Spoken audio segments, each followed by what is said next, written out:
1 in 4 Aussie men aged 18 to 35 only wash their bed sheets 4 times a year. We do push the boundaries quite a bit to the point where we have received a cease and desist letter before some big bedding companies. It was an eye-opener for us when we sort of left Airlie Beach. We're like, geez, we've got to lift our game in the bedroom. Welcome to Add to Cart, Australia's leading e-commerce podcast that express delivers all you need to know in the fast-moving world of online retail. Every week, Nathan Bush from eSuite and an e-commerce industry expert will share the news, research and insights that you need to know to keep you at the top of your game. And of course, keep your customers adding to cart.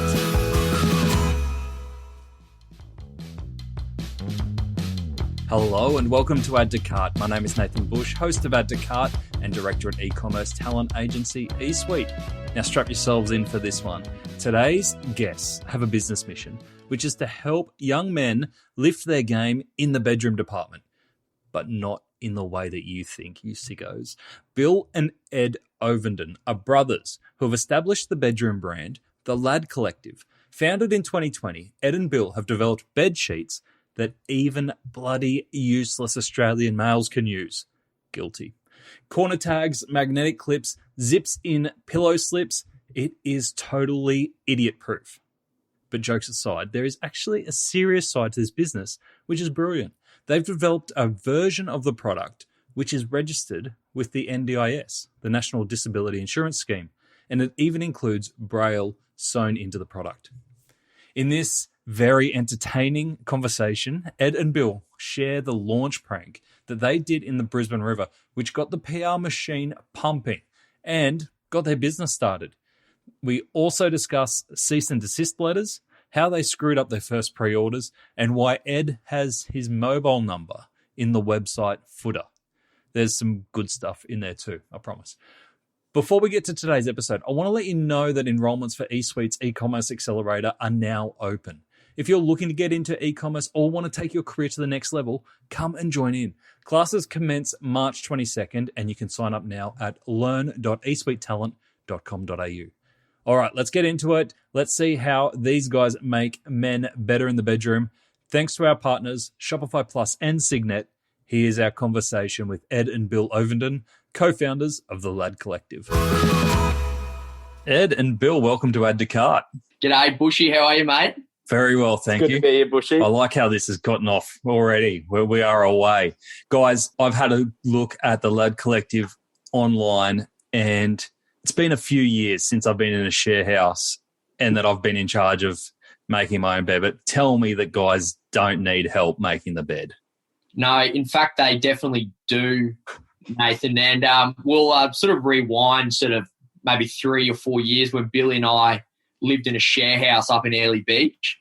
We just, ran amok up there, and we just didn't take care of ourselves in the bedroom and neglected that pocket of our life and just, focused on partying, going around to Whit Sundays, all that sort of stuff. But you had better things to do back then.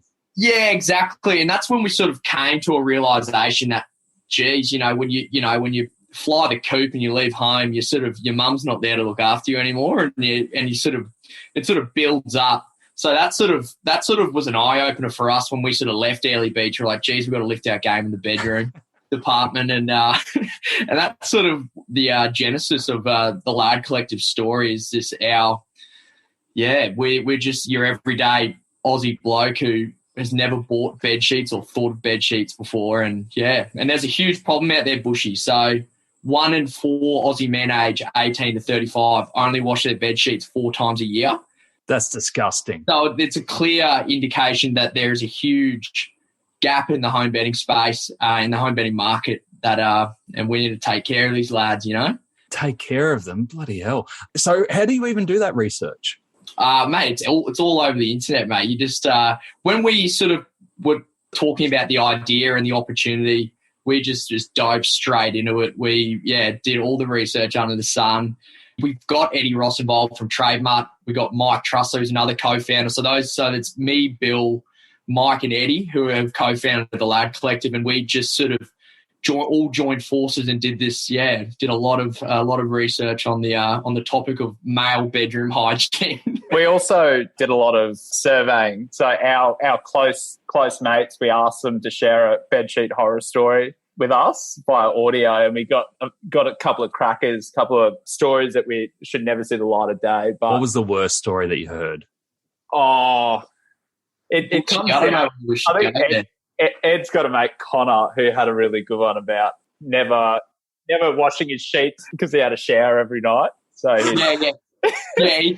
So he thought that so my mate Connor, who actually runs his own podcast as well, he actually opened up to me and said that he doesn't think he needs to wash his bed sheets because he showers before bed, so therefore he's clean as a whistle jumping into the sack. So that was a pretty bad one. He's also got we've also got a mate who reckons he hadn't washed his sheets in 3 years. Yes. God, we're disgusting. Yeah, so it's just, the stories go on, Nathan, but we probably shouldn't delve too deep into them. Yeah, we'll get on to some nice stuff. But you guys are brothers, so what did your mum say when you were solving this problem? Oh, mum's ears obviously pricked up and was shocked and stunned that we'd started a online home bedding sort of company, but she loved it. She was obviously pushing us along as young lads and helping us out in the bedroom department. But she was stoked and a little bit shocked. But now it's just an everyday thing for us and our family. So I never thought we'd have the day where on Add to Cart we'd hear about a founder's mum helping him along in the bedroom department. Can we rephrase that? No, it's on tape now. I like it. And you mentioned Ed Ross before, and we've had Ed on before, and he's a fantastic bloke, obviously, doing his thing at Trademutt and TX as well. So we'll put a link back to that episode in the show notes as well if you want to see and hear from the great Ed Ross. Now, guys, tell us, when did you start? What year? So we started in 2020. So we launched a PR activation in August of 2020 where we got a bunch of our mates, probably about 8 of our mates, and we got 4 sort of 3.5 metre tinnies, so little boats, and made these huge signs, these corflute signs. And each sign said, "Get your sheet together, the Lad Collective." One sign said, "You're a grub in the bedroom." And we got megaphones and we paraded down the Brisbane River under the Story Bridge, went to Felons, like the whole lot. And we were yelling out at blokes on the bank, telling them to clean their sheets and make their bed in the morning. And just everyone was just having cocktails at Felons. And we were filming these sort of lunatics on tinnies with megaphones, just yelling out all sorts of things about bedroom hygiene and statistics about the bedroom. And the tinnies were like clearly so overloaded and unstable. Like the Brisbane River at the best of times is just the biggest wind funnel. And we were just finding out the front of Felons, we were just, bordering on capsizing, and it was just chaos. But the signs were picking up the wind and we were getting sort of towed along and it was just carnage. But I bet you had some funny looks from especially some fellas who might have been there on first or second dates, and you're yelling at them, "You're a grub in the bedroom." You would have got some weird looks. That's who we were yelling at. We could tell who were on their first dates because they were twiddling their thumbs, and we were just sort of targeting them, going, "Mate, we bet you haven't washed your sheets in 3 months." And it got traffic to the website, brand new website. That was a successful mission in our books. And that you're either going to be loved or hated after that exercise. Yeah, mixed opinions. Yeah.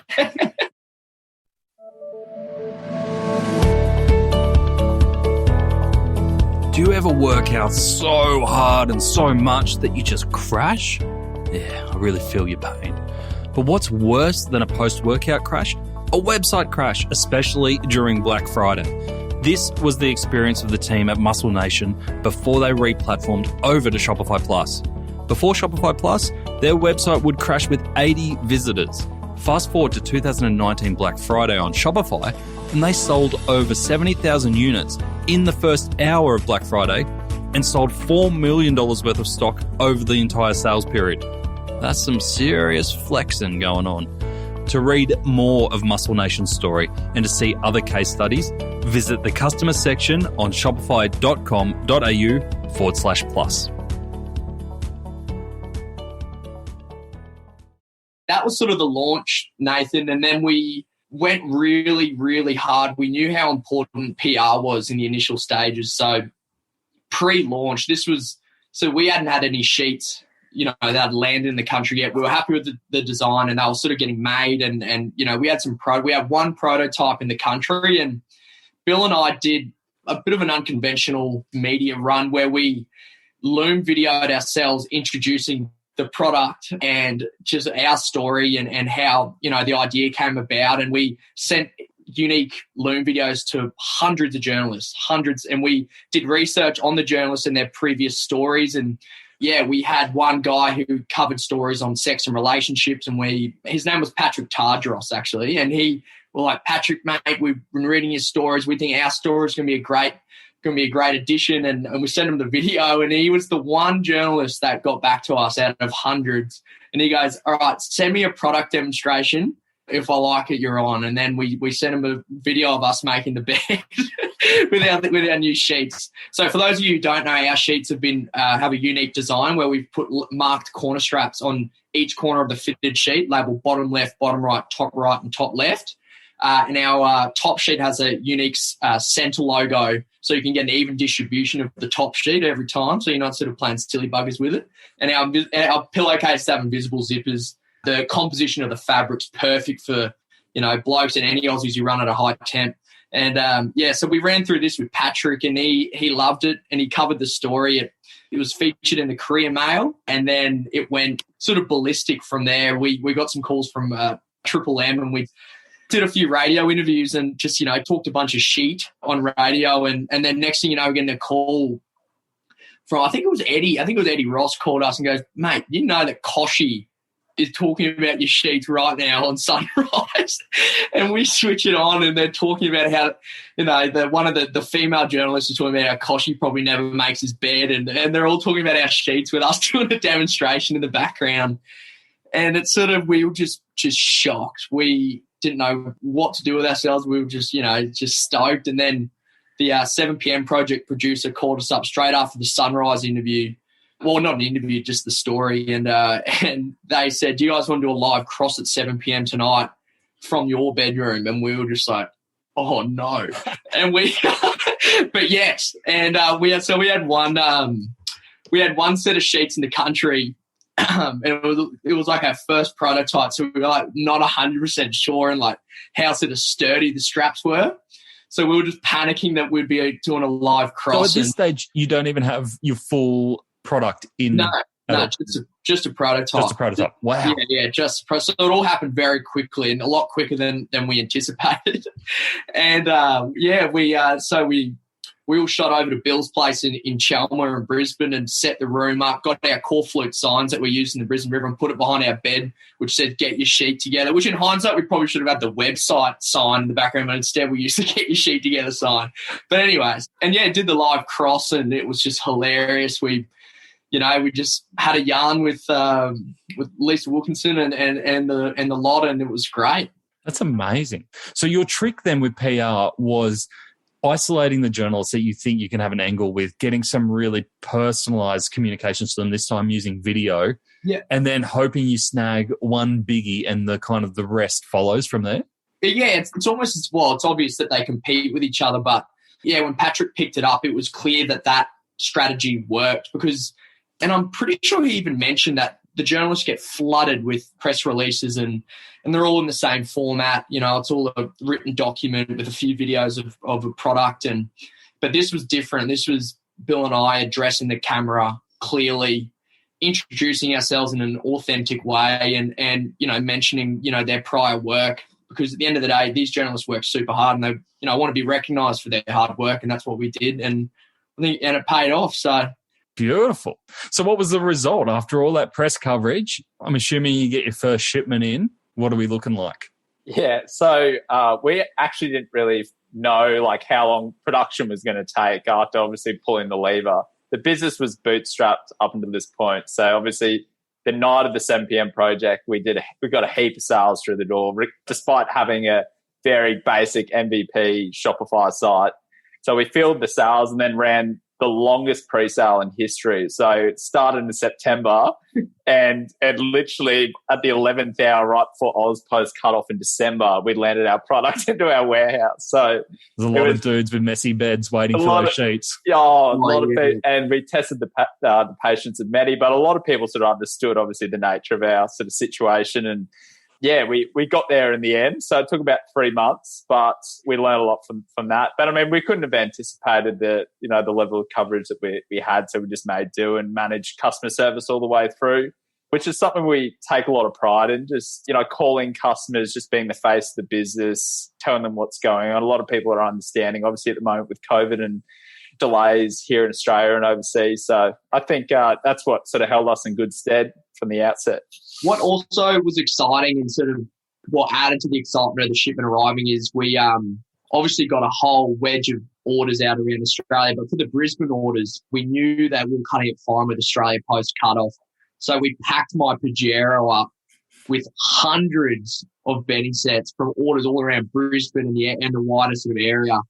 And we made this video of us sort of driving around Brisbane, hand delivering orders to our pre-sale customers and just having a yarn with them. And that I guess really helped us sort of forge a really strong, loyal customer base, in and around our local area, because it's rarely do you see sort of, I guess, founders sort of reach out and actually meet your customers in person and deliver a product. And that really helped us. And it was really good for building a community. But we spent some seriously late. There was 2 nights where we pulled all-nighters, and we had, our family help us out, our partners help us out in the warehouse, sitting on boxes, eating pizza and drinking Fanta at midnight. Where it was pretty funny, but we got through it, and it was a huge learning curve from the customer service side of things to just what it feels like to be, in the weeds processing orders all night. It's a hard but a good feeling. And when you did that drop off to your first customers, did the profile of the customers who actually ordered match with what you had in mind when you created the business? Great question. And it was interesting because a large portion of those customers that we delivered to were actually mothers of the young lads, and they were Christmas presents. So, and that actually opened our eyes to our targeted demographic, because it's not only young lads anymore, it's the mothers of the lads and it's the partners of the lads who see the young bloke that they know and love in us and the way we sort of, communicate our message. So, it was definitely surprising, and it was a great exercise for learning about our customers. So right. And fast forward to today, where are we at today? Have you got a warehouse, and what's the size of the business looking like? Yeah, mate, we've got a warehouse in Yeronga. We've just actually expanded our space. We've grown our product range. We've got a whole line of different colours. We've just introduced our magnetic clip and zip quilt sets, which is another innovation to the dreaded sort of task of putting a quilt inside its quilt cover. Tell us about that. How's that work?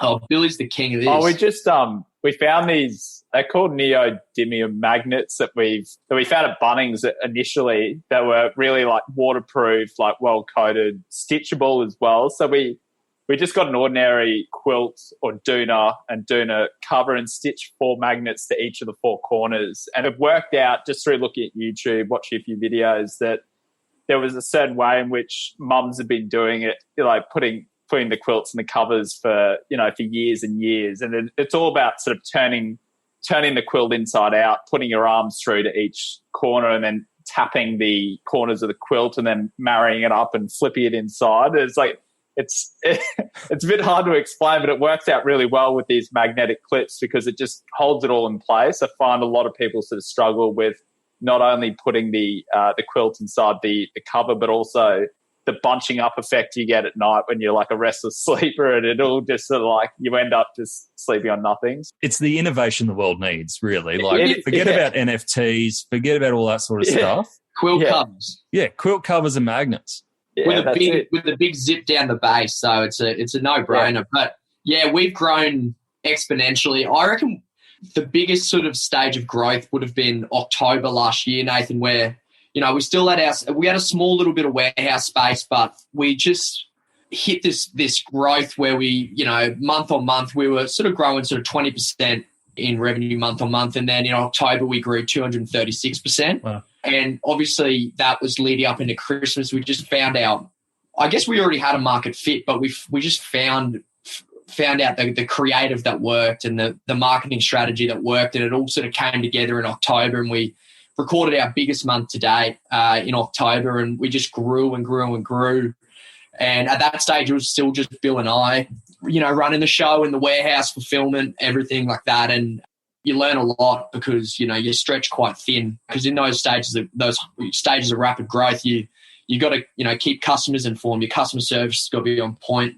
Your fulfillment, you can't miss a beat. So we learned a lot in those 2 months. Was there any particular marketing tactic or messaging that you changed to lead to that October growth that you went, I wish I'd thought of that earlier? Just to be more offensive with our marketing. It's quite easy to be really metrics driven, and metrics these days have been obviously convoluted by the iOS 14.5 update, but it's more so and we were introduced through Eddie Ross to an e-commerce whiz by the name of Jay Wright, who runs the e-commerce equation. And we joined the e-commerce equation in late September, and we just sunk our teeth into all of Jay's content and learned about the theory of throughput and really been able to scale according to your daily net profit rather than waiting for delayed attribution and just the whole attribution sort of system is flawed now. So you got to rely on really sort of granular day-to-day metrics like, your net profit and scaling day-to-day based on your daily net profit. And that we've sort of opened our eyes to, just incrementally scaling 20% daily in ad spend and the messaging remained the same, but it was just we found this wider audience. Like we were confined. Originally, the mistake that we were making is we'll really depend on our middle and bottom of funnel, so our warm audience. And when you're a new business, you sort of burn that pretty quick. And we were like, well, there's over 12 million Facebook users in Australia, I believe. Why are we not sort of opening the floodgates, I guess? Everyone sleeps on everyone has a bed and needs sheets. Why can't we just really hit the wider audience? And we just, use Jay's methodology and surround ourselves with some great brands as well. So, 3 days a week we're meeting up with teams from, LSKD, Trademark, True Protein, all these different brands are all in this umbrella. Yeah. Without giving away Jay's IP, because we won't do that. But tell me what changes with the look on daily net profit. Like what actually changes for you in your business by looking at that on a daily basis? Well, it's because it just incorporates all your expenses. Like when you just rely solely on your Facebook metrics, it doesn't paint a clear picture, and you lose clarity over where your money's going and where your marketing spend is going. So when you really break it down and you have an actual clear picture of the business sort of performance as a whole, it allows you to take a few more risks in your marketing, go a little, push the needle a little bit more. So it's more about having clarity over what's happening in real time than it is around waiting to the end of the month to see how much cash you got in the bank and then making a decision. Yeah, exactly. So you just seize opportunities. Like when you're seeing strong performance, rather than sort of waiting for the end of the month to sort of figure out what's working, you're really onto it. And I live in the ad account now. And Bill and I have made it's been really important for us to really know and understand our customer and really just be true to ourselves, because if the moment we conform and start marketing like every other home betting company with these sort of plush rooms that aren't relatable to the average Aussie, that's when you start really finding it hard to sort of acquire customers, because it's so hard to compete with the likes of those big players. So we found a unique way of articulating our business, and our product is unique, and we just understand our customers very clearly now. We understand the lads because they are us. Yep. We're that 18 to 35-year-old bloke who, doesn't have a clue in the bedroom, and we understand what his core needs are. But then we also, on the back end of that, we know that the mothers see their son in us. Yep. And the partners see their partner in us because of the way we position our product and marketing. So we just had confidence in that, and we had confidence in our creative, and we pushed hard, and that lead up into Christmas, it was timed perfectly. And that's what really sort of set us on that trajectory of rapid growth. And I know you said it was about being more offensive with your marketing, but from what I've seen, it probably looks more like you're unapologetic. It's like, we are who we are, and let's be 100% true to that, rather than trying to tone it down to appeal to more people. Yeah. It's just the average, the Aussie larrikinism, that culture is so present still in Australia. And if you tap into that and just speak like an everyday person and not be elite, and in your marketing, and just be normal. Speak to your customers like they're your friend, and that that's what's been sort of setting us apart. There's so many marketers who put copy out or images out that you go, would you read this? And they go, no, but our audience will. I'm like, well, if you're not going to read it, why the hell would they read it? Yeah, exactly right. And we just sort of, although it's, we adopt quite an unconventional sort of marketing sort of strategy in our messaging, but it works and it cuts through to who we're selling to. That's the biggest thing. And we just, learn a lot.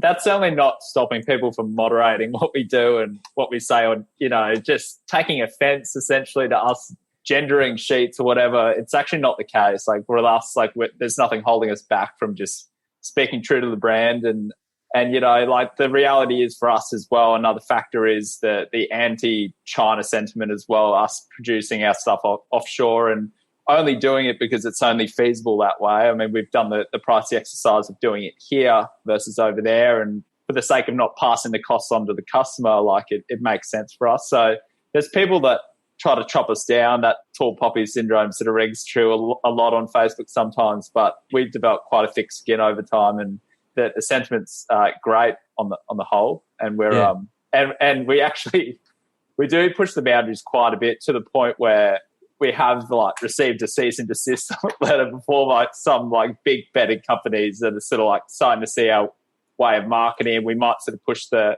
boundaries a little bit. What happened there? Can you explain, or are we going to get another cease and desist? Probably. Phil, that was a blast. No, it's fine. It's all about putting ourselves on the radar, and we did exactly that. Just with some of our creators, we talk about, the way that we priced ourselves in the market and our value proposition. And in this case, maybe we shouldn't have name dropped the brand, but we did. And I mean, it was nothing from us. All we had to do was pull the ad down. But for them, obviously, engaging a lawyer to write us a letter is a different story. But it's good. Did you send them some sheets? Oh, we actually haven't, but we should. I think that's just throwing salt in the wounds a little bit. But on the pricing thing, I did notice on your Facebook and Instagram, you do get some people, and they don't look like your core customers, coming on and having a little dig around the price. But you guys have a brilliant response to that. Can you talk us through how you respond to some of those comments around the price point? Around the price, it's just worth every penny. You're not, we're selling our product short if we price it any lower. What you're paying for is a high quality functional product seen nowhere else. So if we, and it's not doing our product any favors by undercutting it. So it is what it is. You're paying for the best. So, do you do any discounting or promotions? For our existing customers, we sort of offer, a bit of a loyalty sort of program for our existing customers. But we didn't participate in last year's Black Friday. We don't really believe in discounting to that extent. But not really. Yeah, nice. That's very much the Ed Ross school of thought. Bill, when Ed's in playing with his Facebook metrics and spend on a daily basis, you're left with making sure that the inventory is in a good position to fulfill the orders. How have you gone with that over the last 12 months? Because as a little side note to that, I was actually in a big warehouse of a very large linen manufacturer, would have been early last year, and they just had stock out the wazoo because they were having real trouble with getting certainty over China and availability of product. So how have you guys managed that? Yeah, and I guess in their case, it's like hedging themselves against rising material costs, rising shipping costs, delays, all that sort of stuff. And I get it, and it is like a constant balancing act. For us, seeing the growth in October going 20%, and then obviously 200+% in a given month, the strain that puts on your supply chain is enormous, but it's only when you go through periods like that you can really demand plan properly for, the months that lay ahead. For a product like ours, the lead time by nature is quite long, so you've got a longer cash conversion cycle, and you've got to factor in all these things. But I think now, like in the advent of COVID and all these changing sort of variables, a lot of businesses are sort of switching from just in time to more just in case, holding more stock. For us, that's our view, is to just gradually build up a buffer throughout the year up until Black Friday, Cyber Monday, when you can sort of move that slower moving stock. For us, it's not fast fashion, so we don't have to sort of like move it or we aren't sort of committing to large quantities and then wearing the risk of it going obsolete or anything like that. But I mean, we've had ongoing challenges. Like, don't get me wrong, like we've been through everything. The past 2 shipments have been held up by customs, accrued storage, all that sort of stuff. Like we've been through, and we're learning from it. And I think blowing out your shipping lead times is definitely worthwhile, ordering in advance, but also just paying close attention to your cash flow is the biggest thing. What kind of lead times are you giving yourself at the moment? Yeah, so to get it from China, we're giving ourselves like 50 to 55 days, literally from factory door to our warehouse door. And obviously you don't want to reach a point where you don't have enough stock, but the demand's there and you have to expedite things. Because that's another thing we did last year to sort of keep up with the demand. We had to air freight a lot. It was just eye-watering costs. But for the sake of keeping customer satisfaction to a certain level, nurturing that customer over time, introducing new products and averaging down that cost, I think is something that we're focused on. But I mean, yeah, focus on your lead times, understanding your supply chain and the nuances. And for us, it's not like having huge category range. It's focusing on 4 colors, maybe 1 alternating or 2 alternating colors sort of throughout the year, and 6 sizes, and then all guns blazing. I think. And do you spend a lot of time on data analysis, or that there's just no use going that deep with it, or it's kind of obvious in terms of what you have to do? Yeah, it's kind of obvious. Now what I do is I just look back at a 90-day velocity per SKU and variant, and then just make sure that we never run out of the fast-moving stuff. I think you can afford sometimes to stock out in items that are slower moving and then not see a dip in conversion rate, because it's all so intrinsically linked to and Ed mentioned before, obviously with the e-commerce equation, we do pay such close attention to our metrics fed through from Shopify, from revenue to average order value to number of sessions to conversion rates, all that sort of stuff. And we're finding that it is just so linked. Like, you can drive traffic to your website, but if you have gaps in your range, you're going to see a dip in performance and conversion rate, because ultimately the consumer is so seasoned in that if something's not there, or if it's on pre-sale, chances are they're going to wait, or they're going to forget about it ultimately. So what we're doing now for this year is we're demand planning at a very sort of granular level, making sure that we don't sort of have gaps in our range like what we had last year because of demand, or because we were being too offensive on the marketing and burning through stock faster than what we should. And yeah, just getting the balance right. But there's no crystal ball. Is there anything worse than warm beer? Yes, warm liquid yeast. Yeah, you heard that correctly. Homebrew specialist Hoppy Days needed a way to deliver the highly perishable liquid yeast across the country. By wrapping the yeast in Signet's insulated bubble wrap, they were able to avoid in-transport damage and reduce carton temperature by 25%. Keeping things cooler in transport? Cheers to that. Signet have over 5,500 packaging solutions that help leading e-commerce retailers like Hoppy Days step up their packaging game. Visit signet.net.au to find out more. That's signet.net.au.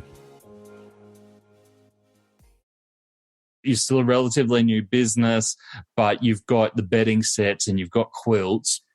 Is it a challenge with customer journey and lifetime value to try and encourage repeat purchases of a limited range?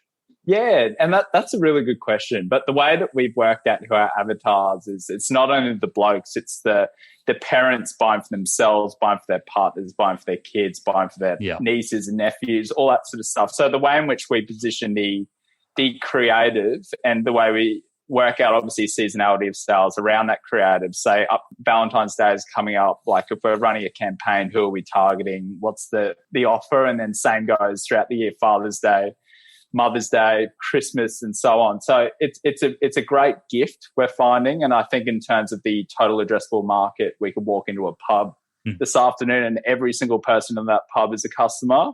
So how are we going to position the product in front of them to make them more likely to purchase it? And I think it is just tapping into that consumer psychology, your value proposition, all that sort of stuff. And we're finding that, we haven't seen a dip in performance. Obviously, it's all to do with bandwidth and stock at the moment. But aside from that, it's a product that's so widely usable. So it's a really good point because the branding on it is obviously very targeted towards lads and that share house mentality. But functionally, the product with the tags and the magnets and the zippers is useful for anyone.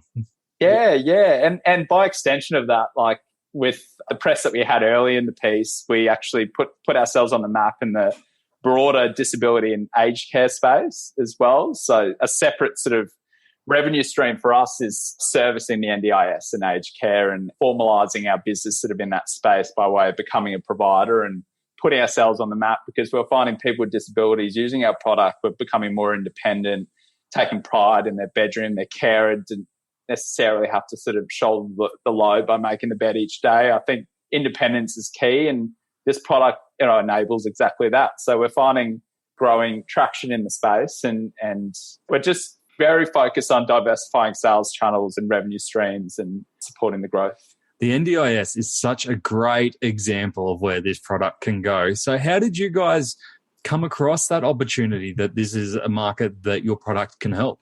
Well, to Bill's point, off the back of all that press, we reached a very wide Australian sort of community. And this a lady by the name of Robin reached out to us on Facebook and sent a photo of her son who has severe autism.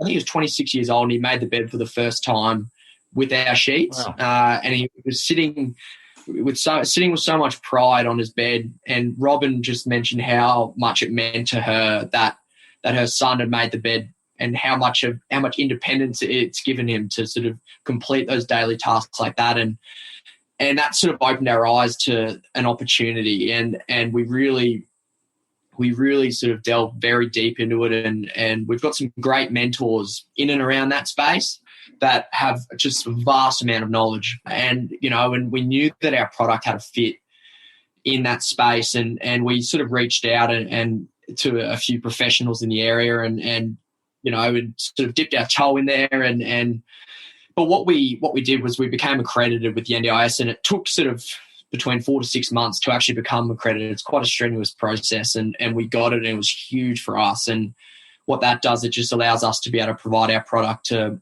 occupational therapists and families of Australians living with disabilities who can access and use their funding to purchase our product. And it's just been, the feedback has just been incredible. And our sort of marketing strategy, it is quite different. The disability sort of market in Australia has never really seen that sort of style of marketing. But the way we see it is all Australians are equal. We're not going to change the way we speak to our customers in the NDIS space, because they're just like us. They like having a laugh and living life to the fullest, and that's what we've done. And we've just kept it consistent, and we just love talking to our customers. And that lady reached out, just opened the door to just so many customers who have just had incredible experiences. And there were customers who were NDIS participants prior to us being, accredited, who just saw the functionality and saw the opportunity and purchased and reached out to us by phone call, because my number's below the Add to Cart button on our website, and we just have a yarn and we learn about it, and it's just so clear that was an opportunity for us, and we just seized it. You can only sort of turn your attention away from an opportunity for so long before you're like, okay, let's get stuck in and make this happen, and. Well, I think that's exactly it. And I love that you haven't changed your branding for the disabled market, because you're absolutely right, is that so often we see products or brands dial themselves down or try and make themselves really boring because they think that's what people want. But everyone wants to be treated equally. Everyone can be in on the joke. Everyone, it's so important. So yeah, for sure. And we didn't want to spread ourselves too thin. We realised it's just Ed and I sort of in the day-to-day stuff. So we do want to stay laser focused on our key avatars. You don't want to create separate brands initially. Throwing pebbles at, an idea makes more sense than just deploying capital and stretching resources thin across the board. So makes total sense. Yeah.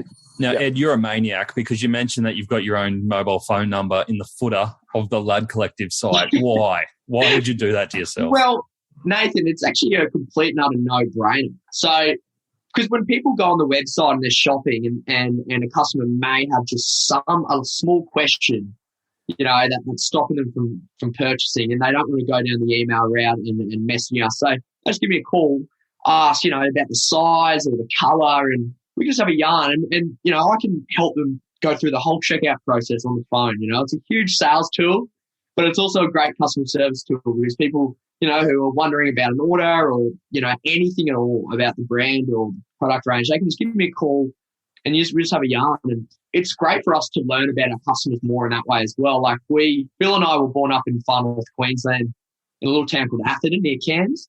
And and a lady who called in, she said that she's from Mariva, and that's just down the road from Atherton. And I was like, hey, Cheryl, we just grew up around the corner from you. That's amazing. Like, we reckon our sheets would be perfect in the North Queensland climate, the bamboo and cotton, and we just have this yarn about the local area, and you just build a rapport, and it's just a more authentic way of dealing, and dealing with customers and speaking to them. And rather than outsourcing customer service as well, I'm pretty against that. I think it all needs to be in-house, and so you just learn more about your customer. Got any phone calls or messages you wish you never got? Yeah, you get some funny ones. You get some funny ones that, I've had calls that, 2 a.m. I've had calls at 6 a.m. on a Sunday morning, and it's just my phone's going off, and my girlfriend's saying, "What are you doing? Turn that thing off." And I hop out of bed, I'm like, "Hello, it's Ed from the Lad Collective." But how can I help you in the bedroom? I'm exhausted, but I've actually just passed the baton over to Bill, so it's now Call Bill with Bill's number. Instead of Kill Bill, it's Call Bill. Call Bill, not Kill Bill. Call Bill. Might end up killing Bill, but we'll see where it goes. All right, guys, we mentioned that you're brothers. So question for you both. What's the best thing and the worst thing about running a business with your brother? Ed, why don't you go first? The best thing about running a business with Bill is that he's very different to me. Like, I'm a little bit more outspoken. Bill is a little bit more quiet, but he's more calculated. So I sort of, have a million ideas running in my head at once, and I want to do all of them. And Bill sort of keeps me in check. But he's done that my whole life. Like, we've, when we're young, going on fishing trips and stuff like that, I'll be doing something stupid and Bill will just grab me by the scruff of the neck, or, when we're spear fishing up, or something like that, where he'll just go, "Ed, don't do that. That's silly." And he does the same in business as well. So that's great. And then we also do jiu-jitsu together. So he gets to take out his frustration on me on the mat. So we get to wrestle it out and then come to work the next day, and it's all good. How good. And the worst thing? The worst thing is you can never – the worst thing, and on a serious note, is that it's hard to – because, we're such close mates as well. Now when we have beers together, it's all just talking about business. Yeah. So, it's all business now. But it's not a bad thing because we love our business. But you've had a baby together. That's what's happened. Yeah, exactly. It is our little baby, and it's it's still in the oven, still cooking. But yeah, if anything, we both get in trouble by our partners because when we're all together, all Bill and I talk about is business. So yeah. What about you, Bill? I think just rehashing what Ed said. I mean, we're vastly different in a lot of ways, but I think given we've divided our roles and responsibilities in the business and made them really well known, we stay out of each other's hair a little bit. I think Ed's just really easy to work with. I sort of understand him as a person quite well, and I think we just complement each other really well across all fronts. I can't really fault the situation. I think it's ideal, really. So no big blow-ups to talk about. No, we have blow-ups every now and then, but it's not really blow-ups. You have your little, your differing opinions, but then you sort of you find common ground pretty quick because we know each other very well. Bloody hell, you guys have got a different relationship than I do with my brother. Yeah. Gents, what is next for yourselves and the Lad Collective? I can imagine you're not sitting around doing nothing. No, we're just getting started, Nathan. We've got the whole world, at our fingertips. Literally, we see ourselves going global very shortly. We're currently just running in Australia, but we have customers around the world, but we solely focus on Australia, and we just see so much opportunity in the NDIS space as well. We've just introduced our range of braille bedding. So on the corner straps, there's a braille component, which so if anyone's living with, who is visually impaired or blind, can feel the corner straps and know which corner goes where, and can have the center logo on the top sheet has braille on it, so you know where center is. That's cool. So that's a really exciting innovation that has just been launched. We had an interview with Channel 9 recently. I posted a video on LinkedIn as well, but we had an incredible bloke by the name of Jared Gossens, who is the first man to climb Mount Everest, being completely blind.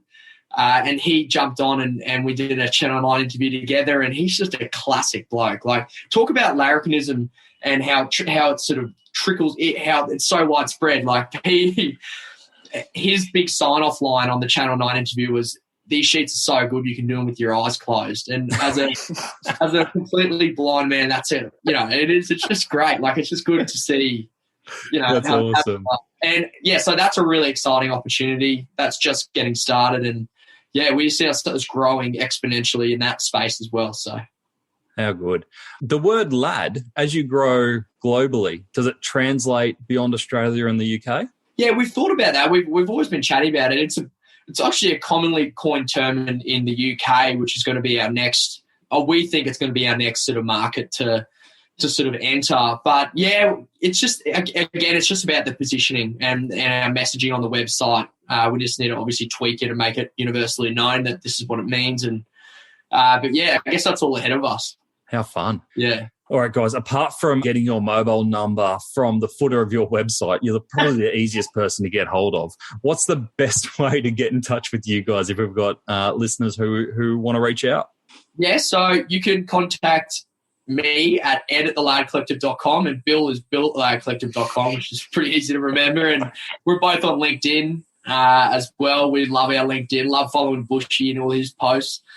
You've got some good chat on there. I think I actually sort of started flirting with the idea of a podcast a while back on one of your posts. I said, "Mate, we've got a great yarn for you, Bushy, when you're ready." That's right. Oh, it took us a while, but we got there. Yeah. No, it's been awesome, guys. Really appreciate you sharing your story. And I'm so glad we did it now, because I reckon if we do it again in 5 years' time, it's going to be a whole new story, and really excited to see where you guys go from here. So keep it up.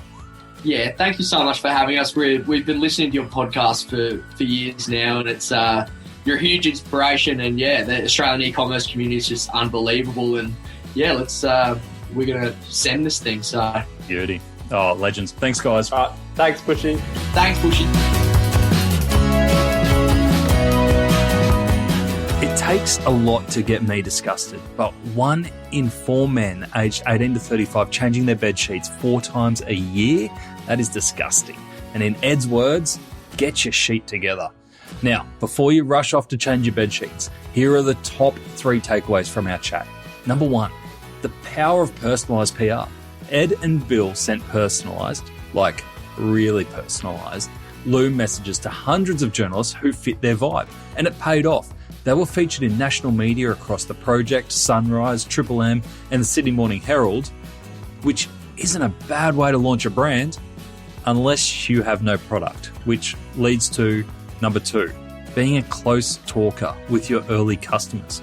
With the pre-order pressure being real, after that massive media exposure, Ed and Bill hand-delivered the first product drop to customers in their local area. Not only did it establish them as having great customer service, it allowed them to meet their customers face-to-face for the first time, and even help them realise a new market. Mums buying sheets for their sons. You wouldn't get that unless you were face-to-face. Number 3, measuring daily net profit. Things started changing for Ed and Bill late last year when they took the advice of Jay Wright and started measuring daily net profit.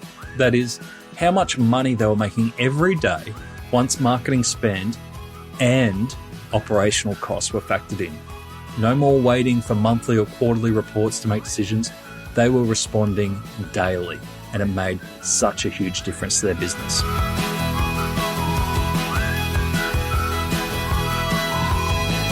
To get the highlights of today's episode, head on over to addtocart.com.au and sign up for our free newsletter.